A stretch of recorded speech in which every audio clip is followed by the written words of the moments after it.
From Oscar Steakhouse, inside the Plaza Hotel and Casino in Las Vegas, you're on the corner of Main Street. Welcome to the only podcast produced by and recorded in the Las Vegas Hotel Casino. From gaming to dining to entertainment to sports to Vegas history, this is the place to be for the inside scoop, because this is the place to be downtown. Now, here's Plaza CEO Jonathan Jossel.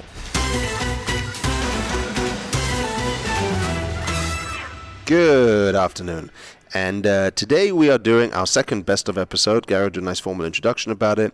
The idea here was we chose our favorite subjects on history, right? This is based on history. Yeah, we've had many conversations on this podcast regarding different subjects, and we did a best of.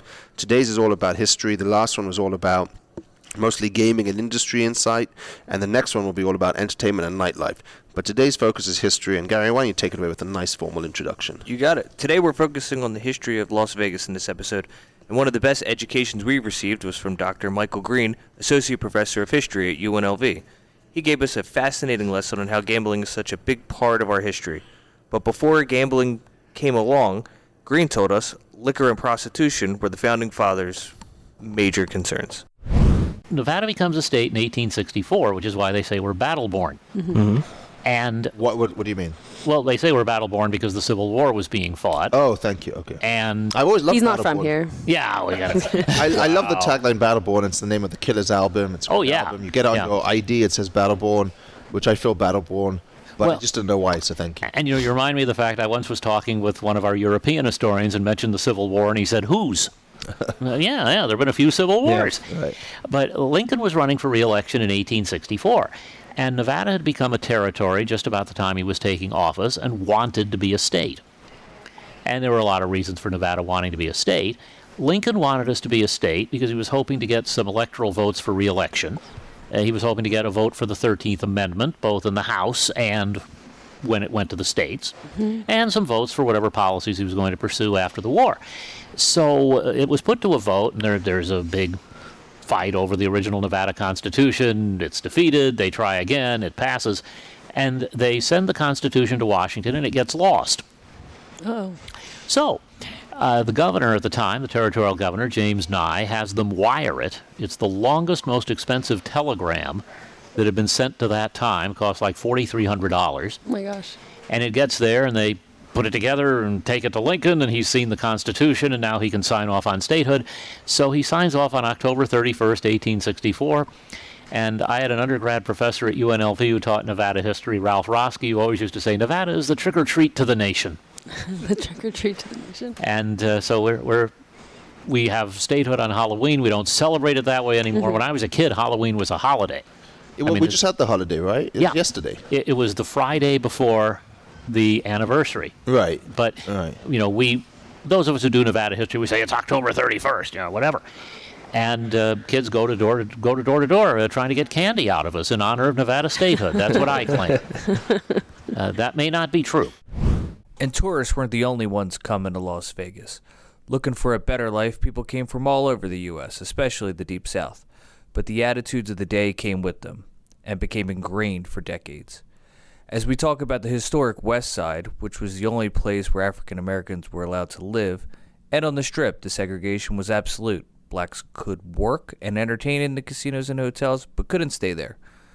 Las Vegas Sun publisher Brian Greenspun told a great story of how his father, Hank, played a huge role in ending that double standard. We were called the Mississippi of the West. Wow. And in those days, you may have heard the stories about black entertainers at the hotels. There were many of them. Couldn't stay at the hotels where they played. Couldn't eat at the hotels where they played. Had to go in the back doors, do their entertaining, and then leave and go all the way over to what was the west side of town, on the other side of Bonanza, to sleep in a hotel. I think Z. Louis owned the place down there, maybe a couple of others. Yeah. There's lots of wonderful stories about those times. But one of the bad stories was the way they were treating what are, African-American, black entertainers. And my dad was very, very friendly with the Rat Pack guys. He used to hang out with Sinatra and Sammy Davis and all those guys. They were great friends. And those guys used to talk about it. They would joke about it on stage, but they talked about we got to do something. Yeah, didn't Sammy Davis have that issue at a few venues? Well, of course. Yeah. Well, of course. And, because they were all there together and they were talking about it, and Sinatra and Martin, they all wanted to do something to help Sammy Davis, but generally they thought it was wrong.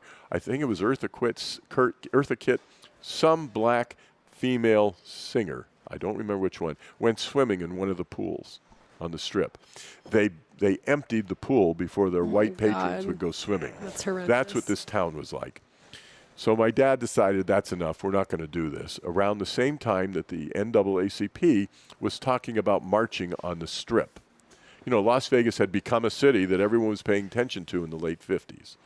And my dad realized that it was really bad for business. It was terrible for human relations, and it was also going to be very bad for business if they had these kind of marches. Who knows what would break out. So he got the governor, Grant Sawyer, and he took the governor and he got every owner of a hotel, and he took them to what was the Moulin Rouge Hotel. It was a black-owned hotel over off of Bonanza. North. Just on north, north of here. And they locked him in a room, and he said, we're going to settle this. You guys are not leaving until we settle this. Well, Hank, we can't do that. Da-da-da-da-da-da. My dad looked at the governor, and he said, you can ask the governor. He said, any of you leave is not going to have a gaming license. So you're going to sit here.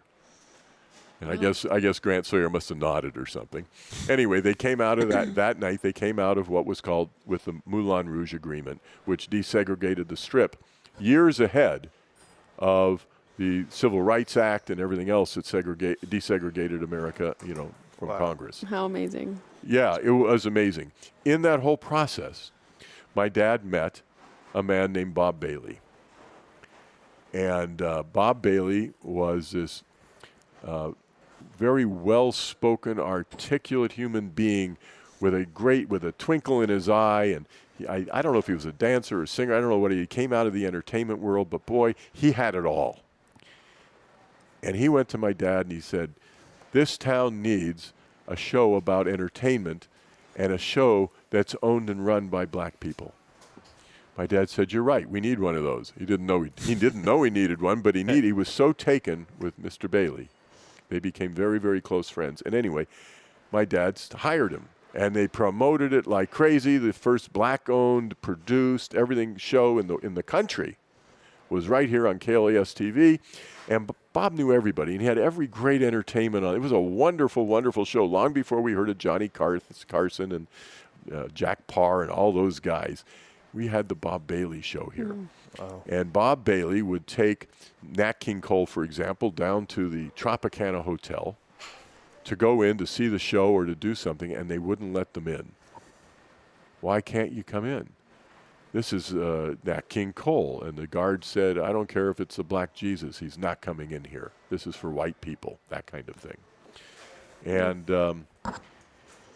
that just further enraged my father and convinced him along. And Bob Bailey was a huge moving force. And all the great, the pastors and ministers on the west side in those churches, they got them all together. It was a small town, and 10 people could motivate everybody. And that's what happened. That's how the Strip got desegregated. Green also shared his opinion on how gambling and the mob figure into our history. Did your father ever do anything with Rosenthal? Did he ever go on the Rosenthal show, or did he ever write a column about him? Because that seems like a natural fit. My sister-in-law produced parts of the Rosenthal show. Wow. I don't believe he ever went on the Rosenthal show. Funny story, though. Okay. The Las Vegas Country Club, very famous for its men's grill. Not because the cheeseburgers are good, but because in the men's grill, that's where everybody came over to play gin rummy after work or whatever. And my dad was a gin rummy aficionado. So he was down there. And, you sit down at a table with your friend Bill, and Bill says, this is Joe, this is Tony, okay, let's play. And over a period of weeks, you're playing, and hi, Tony, sit down, let's play. 2 guys from Newsweek or Time magazine back in the day, they were magazines, call my dad, let's have lunch, meet me at the country club, boom, boom, boom, boom. And they look at my dad and said, why do you associate with Anthony Spilatro? My dad said, who's Anthony Spilatro? They got here and no one knew who they were for a while. Wow. And they said, well, he's a mob boss, underboss, or whatever he is. fledgling boss, whatever he was, bad guy. My dad says, I don't know Anthony Spilatro, and why would you think I would ever do that? And they looked at him and said, why are you lying to us? My dad grabs the guy who said that, pulls him back across the table and says, I am not lying to you. I will not lie to you. I don't know who you're talking about. The guy says, wait a minute. He lets him go, and he pulls a picture out of Tony. My dad looks at him and says, oh, that's Tony. He never knew his name. Wow. And anyway, once he knew his name, I guess he stopped playing gin with him. Now, Rosenthal. Just so you know, we have a statue of Tony behind you. Oh, I'm sure you do. I'm sure you do. I'll show you on the way in. I'm sure. You asked me early on, and we'll get back to this. You asked me early on how I grew up. Mm-hmm. Everybody, all these guys, the mob guys, who my dad knew and was friendly with many of them, because if you weren't friendly with them, there was no one else in town to be friendly with, and you better be friendly or you're going to wind up out of town deep down. Mm. And but he never let me call them Mr. and Mrs. I always had to call adults Mr. and Mrs. But I couldn't call them Mr. and Mrs. I had to call them Uncle so-and-so. My dad didn't want me to give them the respect of calling them Mr. And by calling them Uncle, it made them feel like they were part of the family, if you will. Wow. Kept everybody alive. Smart. Well, he was a very smart man. He had multiple reasons for doing things, but most of them were to keep his kids alive and well and healthy. Okay, so I forgot where I was. You were saying Rosenthal. Oh, Rosenthal. So I don't know if my dad, he probably knew him casually. Never did any business with him and stuff like that. I knew Frank. In fact, after Frank left, he used to call me once or twice a year to ask me how he should advertise his sports. He had a sports business in Florida or something. He'd put the lines out. And I've bet on the Super Bowl with friends, but I don't know that I've ever made a big bet, maybe once or twice, so I'm not the guy to talk to about all that. And I used to tell Frank, he says, well, you're the only guy I know in the news business. So I would talk to Frank. My daughter and his daughter were good friends in school. Wow. And so, we had a relationship where our kids would play at each other's house. I didn't know who Frank Rosenthal was for a couple of years until after, the word got out. You can't talk about the history of Las Vegas without a nod to the Culinary Union. Its longtime leader, Ted Pappageorge, told us how the union grew from the 1980s to today, after a fatal encounter between local criminals and one of Ted's predecessors, Al Bramlett. Bramlett was a folk hero to the workers, but the story is that he was shot and killed and left out in the desert because he had some shady associations. And what happened is the union overall, though, through the 80s, that happened in 1978. And the union through the 80s struggled. And Las Vegas struggled in the 80s, too. There was really a rebirth in 1989 and 90 with Steve Wynn and the Mirage. But our union also made a decision, and the workers made the decision, that we were going to rebuild our union. And we were 18,000 members in 1989. Okay. And now we're 60,000. We have been considered one of the, if not for many years, the fastest growing local union in the country.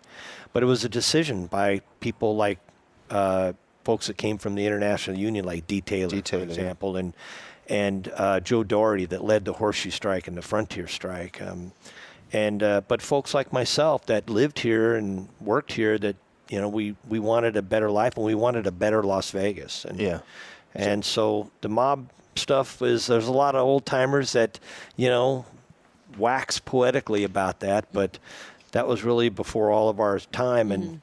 And my experience with the union is that, we have had to make a decision just as the people who live and work here, like you all, to make it better. Mm-hmm. We're going to get to, I know where you're going, Lisa, but hold on. Where are you going? Tony Spilatro, where are you going? Oh, okay, go ahead. That sounds interesting. I don't know where you're going then. Just to tie it all together with Al Bramlett and maybe Oscar Steakhouse, is that Tony, the Ann Spilatro's associate, was responsible for murdering Al Bramlett, but... That's not... Allegedly. That's not what we understand. They believe it was and the folks that went to jail for it were some local hustlers, that there was some issues between the some of these local guys, the Hanleys, they were names. They were a father and son, and the leader of the union at the time. So Spilatro came in after that, and you know, we all love the movie Casino, and you know, Joe Pesci's one of my favorite actors of all time. It's a great movie, and you know, we kind of learned about it from there. Incredibly accurate as well, the way they tell that story. I mean, I'm always, maybe not the violent part of it, but the operations of the casinos. Every time I watch Casino, I'm always taken by how detailed it is and accurate some of it was. But I'm sure back in the day, isn't there the scene with the guy from the union who makes him give the job to the guy? Yeah. The cowboy? Yeah. There's some, yep. There's you ever told someone they have to hire someone on your behalf? I actually have never done that. I'm sure not.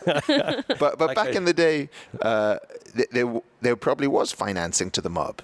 There had to have been then, because they built the casinos and there was the financing connection. So it's look, you've cleaned it up since then, obviously. In the 90s. Well, look, what happened was, and again, this is public record, and that you know, Steve Wynn. Well, first of all, Howard Hughes came in and was the beginning of really corporate Las Vegas, and muscled his way in and bought casinos, and the law was changed to allow someone to own more than one casino, or corporate entities to own more than one casino. And but then the big corporations came here and built Las Vegas into this massive behemoth that it is today. That's what happened. But really, the next person was Wynn and those group of developers like the Bill Bennett, who was just an icon for this town. Amazing, yeah. At Circus. But, you know, he was the one that the next big property after Mirage was the Excalibur, and then he built the Luxor, and then him and his company built the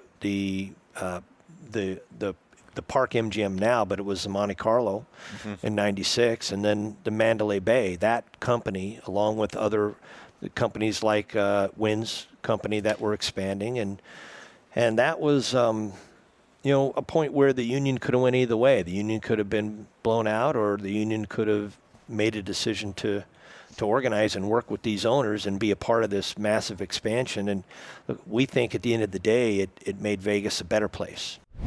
Ted Pappageorge is a fascinating character. As we talked about in the episode with him, his title is the Secretary, which is actually still the head of the union, but they go by Secretary, and we discussed that in the episode. And I was fascinated to have a guy. You know, many people are scared of the unions. They don't understand the unions. They have a lot of questions about the unions. So for us to have, and they don't do a lot of media with hotels and casinos, right? They do their own controlled media. But to come on a podcast was a big deal. And to have Ted share some of the insight in his history and the story of the union, how it relates to Vegas, was fascinating. And in fact, it's also quite timely, because just last month, we as a city all settled our union contract and have new 5-year contracts going into the future. But the history of the union and how it became so prominent in Las Vegas is a big part of the story. Not to kiss you too much, but how many people in this town that are head of casinos would he sit down with in that situation to have that nice conversation? I don't know. It's a good question. I don't know. He did bring his PR girl, but we didn't have any awkward moments, and he was great. And good question. I don't know, but it was very nice of him to do it, and it was a great conversation. Our last two subjects, what I really took away from these two subjects and why I think they're so important to history is it gives a real indication on how business was done in the old days in Las Vegas. And I think that that's a story that we love to tell, and how different. You know, Oscar always says to me, I always tell people, Oscar and I don't have an agreement for the steakhouse. Everything was done on a handshake. There might be some piece of paper somewhere that has some information, but he doesn't refer to that. He's old school. And in the old days, when you hear some of the stories that are going to come up in this next two segments, it's really old Vegas and the business of old Vegas. So what we got, Gary? One long-gone Vegas institution was the Venetian. Not the hotel that bears the name today, but the Italian restaurant that bore the name for decades.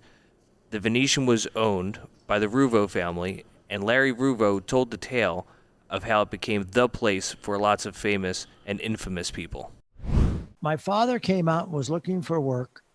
My uncle, Lorraine's husband, my Uncle Al, was a bartender at the Aqua Hotel on Las Vegas Boulevard. And one day they came home. I was there. I can remember the conversation yesterday. And my dad and my Uncle Al walked in, said to my mom and Aunt Mary, "We rented a restaurant." What do you mean you rented a restaurant? We we know everybody loves your cooking. Both of you girls can cook so great. We're going to open a restaurant. My mother said, well, we don't know anything about a restaurant. He says, I know about a restaurant that if the food is good, the people will come. It's true. And 2 days later, we were scraping walls and painting, and they opened it on a shoestring.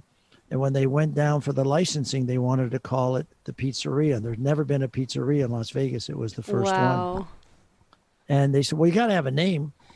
And my mom says, well, we're from Venice. Let's name it the Venetian. So because my mom and aunt were from Venice, their families were, my grandparents were all from Venice, Italy. That's how the Venetian evolved. That's fantastic. So I've heard, I wasn't here, we've had Oscar Goodman on our podcast, and he's talked about that was the place back then everybody met at, everybody went there. How did it become this hangout place? I heard you had some interesting guests too. Maybe the sheriff would bring certain people there from time to time. Any recollection that you can share with us from the restaurant's days? Well, there's so many, but I have a few favorites. I mean, Frank Sinatra had been on a world tour, and Jilly Rizzo, his manager and great friend, came to see my mom and said, Angie, tonight after the show, Frank is going to come here. He was on tour, and he's got this recipe of these neck bones. Would you make this recipe? And my mother looked at it, and she said, Jilly, that's not the recipe for neck bones. Angie, that's what Frank wants. So Frank comes in after the show with his entourage of people, and he goes, my mom comes out, and she says, this is the recipe that you wanted me to make, and this is it. But this is how they should be made, and this is my recipe. Frank tastes them both, hands back to my mother the recipe he brought, says, I like yours better, and we put them on the menu, and the rest is history. And a lot of people came. But Oscar Goodman can tell you this story way better than I. I only heard about it. He was there. Nick Savella was a colorful character and a Kansas City mobster. And Oscar may not say he's a mobster, but he was an undesirable in the casinos. But he had to have a meeting with Oscar, and he came to Las Vegas. And Oscar said, well, you can't go in the casinos. He said, well, I want to go to the Venetian. He's not going to the Venetian. Everybody eats there. He says, I want those neck bones. I want to go for the neck bones. I'm eating there. So Nick Savella came in costume. Right. Yep. Exactly. And Oscar can tell the story. And they sat there, and it obviously didn't look like Nick Savella. But one night I came in, and my father said, you got to see this. The sheriff is sitting over there. The governor is sitting over there. Tony Spilatro, then a known mobster, was sitting over here. The sheriff is sitting over here.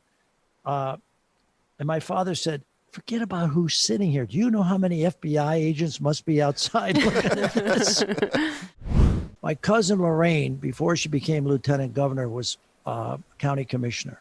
And she phoned one day and she said, the old Sands Hotel, they're going to name it the Venetian. I said, what?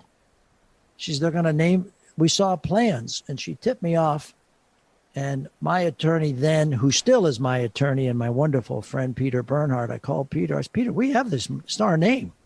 And Peter wrote a letter to Sheldon Adelson and the Venetian. And a few days later, I got a call from a wonderful friend of mine, Lou Silvestri, who I grew up with, his family next door. And he said, would you meet with Sheldon Adelson? I said, sure. I go into the meeting, and Sheldon says to me, I checked you out. I said, we're even. He said, well, what'd you find? I said, well, you started. What'd you find? And he said some very nice things about me. He said, what'd you find? And I said some not very nice things that I had heard about him. This is what I heard, that you're a very tough guy and very, gave me some. I said, but my father always told me you never judge a book by a cover. You got to read it. And I'm here to be with you. We were together quite some time. And he said, well, let's talk about the name. How much money do you want? I said, what? He says, how much money do you want for the name? I said, who said it's for sale? Oh, you're going to hold me up. No, I didn't say I was going to hold you up. I just asked you who told you it was for sale, because I don't know that it's for sale.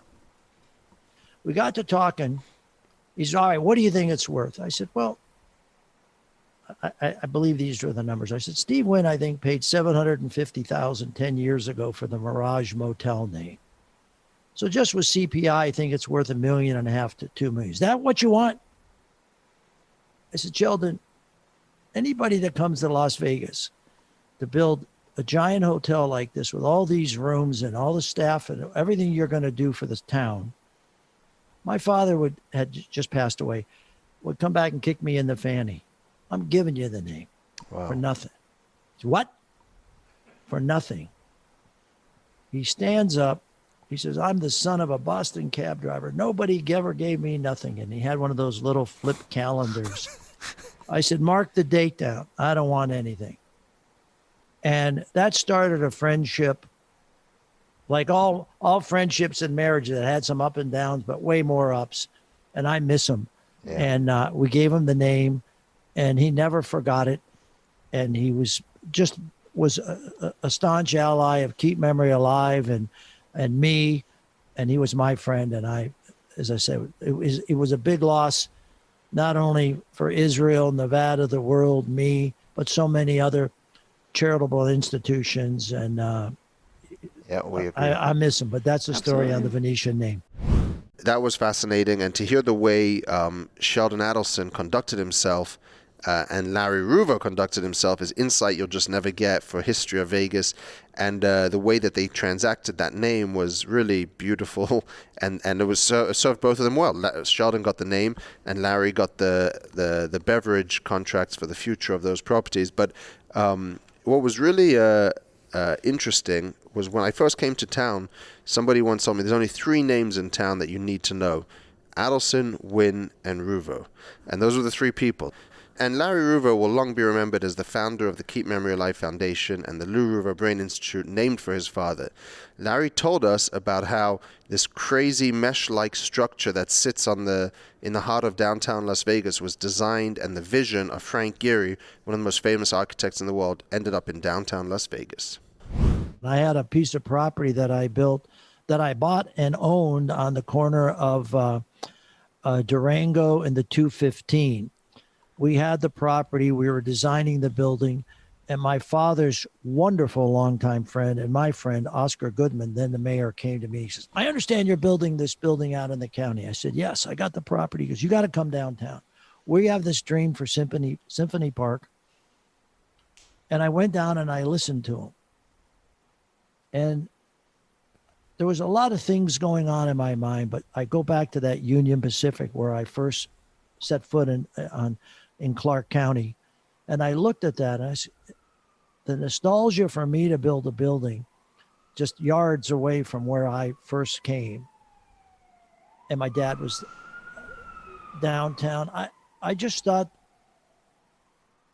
in great part because of my dad's friendship with Oscar, my friendship with Oscar, listening to him, he's a great salesperson. Mm-hmm. Tough to say no to.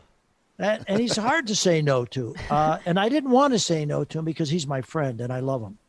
And we've had so many good times. And I said, well, Oscar, I want this, and that. He goes, okay. And I said, well, I want this, and this. And then he came to me. I said, what's the address going to be? He's going to be 496 Grand Central Parkway. I said, well, that's a terrible address. 496. How do people remember that? He said, well, what do you want? And so I had to go from Grand Central Park. I wanted 888. So I'm at 888 West Bonneville. So I switched it because the building was on the corner, right. And I felt 888 was a good number. So I want 888 West Bonneville. But that's the kind of can-do you could do with Oscar and Carolyn, both of our mayors. But I'm downtown because of Oscar Goodman, not because I had some genius foresight. My foresight was to build the Frank Gehry building. It was going to go on the 215 because I figured I'd be halfway between Henderson and Summerlin and for the people. But downtown is just as great a location. I helped my friend Oscar, and it's why we're down is because you sure Oscar helped him, and you sure helped our small community of downtown Las Vegas. And I know it's probably been a year since you were down in our busy area. I'm sure you've been by the center since all then. the time. Any thoughts on downtown, how it's evolved over the 30 years since you. Well, I guess you've been here a lot longer than 30 years. You've been here 50 years, but any thoughts how it's evolved in the last sort of 2 decades with Oscar's involvement and what's ultimately happening down here? It's his legacy. It's Oscar's legacy is what he's done downtown to reinvent it. I think prior to Symphony Park and the magnificent Smith Center, the other developments, the way the roads are, Grand Central Parkway, the World Market, on and on and on and on. This beautiful new hotel right across the street from you with Circa, the evolution of the Golden Nugget, what Poyu and you have done at the Plaza, bringing events.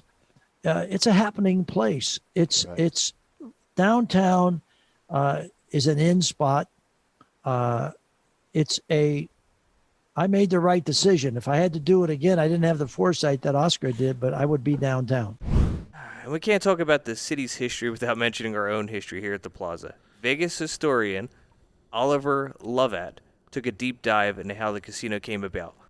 If you think back to 1971 in Las Vegas, this was a really curious time for the city because downtown was just coming to the end of its primacy and the Strip was beginning to take off. Caesars was 66, then you had Krikorian opening the International with Elvis in the showroom. So, 4.5 miles away, you had these huge resorts opening up, thematic resorts.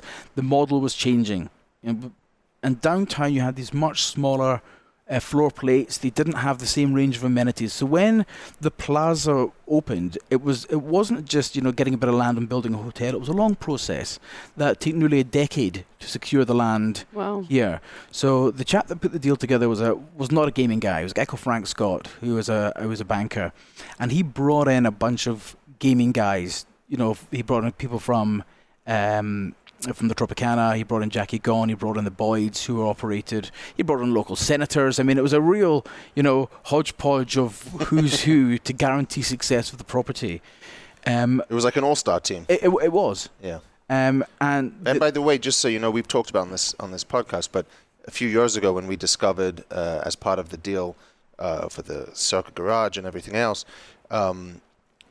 There was utilities on the old Boyd land with no documentation because everything was done here between Boyd and Plaza at the same time, and there was just obviously handshakes going around and a lot of cross easements that were never documented. Well, the reality is, what was good for one was good for all. Right. And that's still true today. And that was very much the philosophy that the way the operators did business down here to a large extent. What I didn't know until I started reading through the old company reports for the Union Pacific Railroad was that one of their subsidiaries, I think it was called Upland Properties, put in nearly $10 million of the construction budget to build this property. So the building was built by the train station, by Union Pacific, rather than private developers. Mm-hmm. And that's why it was called the Union Plaza. So you had the train station in the property, and at the time, I think it was the only train station in the world that had a casino in it, because you get off the train and you'd literally come into the casino here. And I think that ran till the mid-1990s. The train was still running. You could alight at the hotel. Mm-hmm. But going back to, you have this really interesting period where 1971 the property opened, and you've got these legends of Las Vegas all invested in this property. Jackie Gone, Sam Boyd, Bill Boyd, and I'm sure you can imagine that these guys had their own different operating philosophies and their different ways of doing business. Yep. And so what turned out to be an all-star team turned out to be perhaps a clash of ideas. And Oliver helps us end this episode with a look at how downtown has turned around. People said this was a death market, right? Downtown Las Vegas is done. If you want a value proposition, you'll go down to Laughlin if you're local, or you'll go up to Mesquite or somewhere. If you want to gamble, you'll go to the Strip. You've got regional casinos popping up all over the place and tribal casinos. The downtown's finished. And if you look at the numbers, I think we, around about 2010, you were down at about $488 million gaming revenue. That's less than the average casino on the Strip. Mm-hmm. And then if you look at today's numbers, or 2019, you guys had grown revenue by $200 million down here in a decade. with less casinos. Yeah, it's exactly like you said. We as a collective group have been successful in changing the perception, and then obviously the reinvestment that's allowed those numbers to flourish. Because gaming is the effect; it's not the cause, as you know. Well, I tell you what I think it is, and this is where this relates back to a bigger strategic picture. You have got really good operators down here now, a diversity of really good operators, both yourself, and obviously the guys up and down the strip. We all know who they are. There's a lot of talent here. Yeah.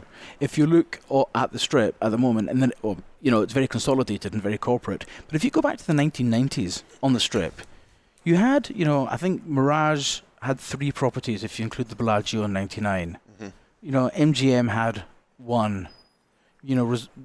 Circus, which became Mandalay, had 3. There was a huge diversification of ownership on the strip, which made it very competitive. And everybody was innovating, and everybody was trying to bring in new customers. When Mr. Adelson came in, he brought in the convention customers, which nobody was really catering for to the extent that he was before.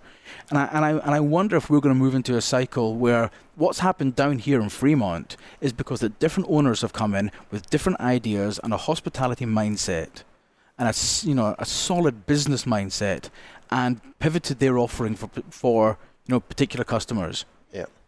If the strip does break up and these resorts break up, expect to see so much more exciting things, because every time there's been a large innovation within Las Vegas, it's done by somebody who's come from the outside rather than the inside.